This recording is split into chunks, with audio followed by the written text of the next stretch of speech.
पर अगर हम बात करें तो ज्यादा अच्छा नियम के हिसाब से तो अभी तक हस्तक्षेप कर ही नहीं रहे। हमारी साफ है। अच्छा एक बात बताइए, राउंड 1 के अंदर तो बड़ी फूक फूक का कदम उठा रहे थे भगत सिंह कोश्यारी। देखिए अपडेट ले लीजिए। सुप्रीम कोर्ट ने सॉलिसिटर जनरल से पूछा है कि चिट्ठी कहां है जिसमें देवेंद्र फडणवीस को सरकार बनाने के लिए बुलाया गया। ये चिट्ठी तो आपने दी है जिसमें आपने दावा पेश किया, अब वो चिट्ठी हमें दीजिए जिसमें गवर्नर ने देवेंद्र फडणवीस को दिया कि भाई आइए और आप अपना न्योता दी, आप अपने सरकार बनाइए। सॉलिसिटर जनरल तुषार मेहता ने वो पत्र दिया है जिसमें 23 नवंबर को सरकार बनाने के लिए देवेंद्र फडणवीस को बुलाया गया था।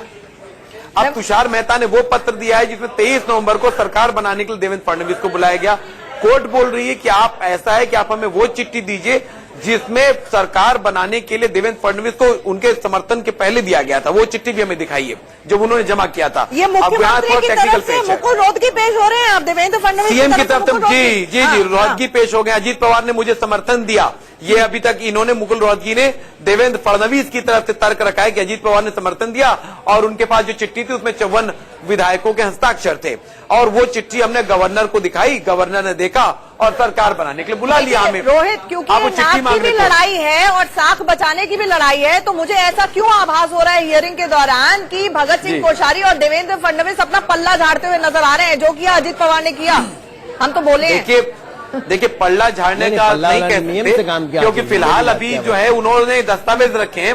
अब कोर्ट एक एक बारीक बारीक दस्तावेज मांग रहा है। अब कोर्ट ने उनसे बोला कि 2 चिट्ठियां तो एक चिट्ठी और दी जिसमें इनको पहली बार बुलाया गया था, वो चिट्ठी भी लाई है।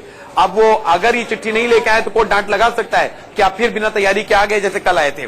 आज वो पूरी चिट्ठियां लेके आए होंगे, हमें भी उम्मीद है और थोड़ी देर में पता चल जाएगा कि चिट्ठियां दी हैं कि नहीं दी हैं। लेकिन फिलहाल उन्होंने जो मराठी अनुवाद सुन लिया है और मराठी अनुवाद सुनने के बाद उन्होंने बोला कोई चिट्ठी भी लाई जिसमें आपको बुलाया गया था।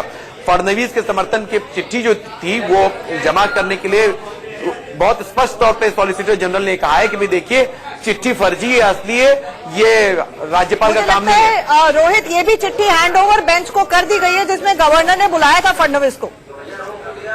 जी अभी उसके जी बिल्कुल सही कह रही है, ये अपडेट आ चुका है कि फिलहाल ये चिट्ठियां दे दी गई हैं। अब ये थोड़ी देर में इस पे देखिए टाइपिंग कर रहे हैं आशीष और थोड़ी देर में आने वाली है जो हमको पूरी चीज इंफॉर्मेशन मिलेगी। आशीष की अपडेट आते के साथ हम आपको बताएंगे, लेकिन एक दूसरे सोर्स से हमारे पास जो खबर आ रही वो भी मैं आपको अपडेट दे देता हूं। कोर्ट में इस वक्त मुकुल रोहतगी भी है और उनकी तरफ से जो दलील दी गई है वो ये दी गई है कि दिस लेटर ऑल्सो मेंशंस, ये उनके कोट एंड कोट में कह रहा हूं, letter written by Ajit Pawar extending support of 54 NCP MLAs based on this material Fadnavis we stake claim to form government. अब इसके आगे जो 18 थोड़ी देर पहले की अपडेट आ रही, तुषार मेहता ने कहा है कि governor invited BJP to form the government and has given them time till 30th November to prove majority, but now such time has come that the post-poll alliance is seeking floor test immediately in 24 hours. अब तुषार मेहता कह रहे हैं कि भाई देखिए अब हम चाहते हैं कि ये जो पोस्ट पोल अलायंस हुआ है वो पोस्ट पोल अलायंस वाले चाह रहे हैं कि 24 घंटे के अंदर हम शक्ति परीक्षण हो जाए, जबकि हमें राज्यपाल ने 30 तारीख तक का वक्त दिया है। ये पोस्ट पोल अलायंस, याद ध्यान दीजिएगा कि पोस्ट पोल अलायंस शब्द का इस्तेमाल कर रहे हैं कि पोस्ट पोल अलायंस जो है वो शब्द कहने का मतलब ये है कि भाई ये कल का बना गठबंधन हमें कह रहा है कि 24 घंटे में दावा पेश करो। क्यों भाई, जब हमें राज्यपाल ने 30 तारीख तक का वक्त दे दिया है। ये दलील जो है ये अब थोड़ी देर तक चलेगी, अदालत में इस पर दलीलें होंगी, उसके बाद होगा। मुकुल रोहतगी और फडणवीस की दलील जो है मुकुल रोहतगी जो रख रहे तो कंप्लीट हो चुकी है अभी तक। इसके आगे के अपडेट में थोड़ी देर बताता हूं आपको। चल बिल्कुल नवीन जी, अभी तक के जो अपडेट कोर्ट के अंदर आ रहे हैं ये बताइए कि अगर आपके पास आंकड़े हैं और एक जगह तो आंकड़ा ये फ्लोट कर रहा है कि आपके पास 170 लोग हैं, तो फिर आपको देरी क्यों? एक मिनट आंचल, नया अपडेट आ चुका, उस अपडेट को बता देता हूं।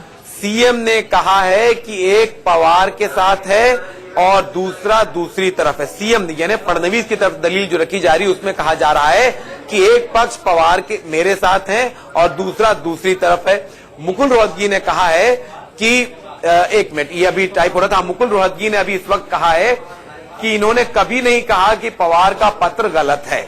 यानी मुकुल रोहतगी कह रहे हैं कि फिलहाल एनसीपी शिवसेना और कांग्रेस की तरफ से दलील रखी गई उसमें उन्होंने ये नहीं कहा है कि जो चिट्ठी दी गई है राज्यपाल को वो गलत है।